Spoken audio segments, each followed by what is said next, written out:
এনসিপির দেওয়া রাজশাহী জেলা কমিটির কিছু বিতর্কিত ব্যক্তি রয়েছে যারা আওয়ামী লীগকে পুনর্বাসন করার চেষ্টা করছে।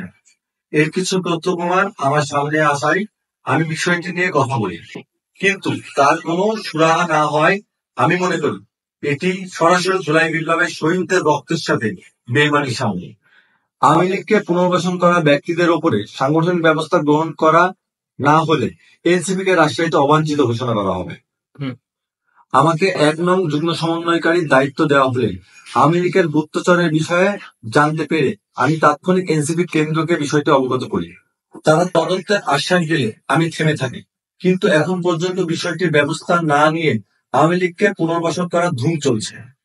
বৈষম্যবিরোধী ছাত্র আন্দোলন রাজশাহীতে স্বচ্ছতার সাথে কাজ করে যাচ্ছে। বৈষম্যবিরোধী ছাত্র আন্দোলন থাকতে রাজশাহীতে কোনো আওয়ামী লীগের প্রেতাত্মাকে জায়গা দেওয়া হবে না, ইনশাআল্লাহ। ইনকিলাব জিন্দাবাদ।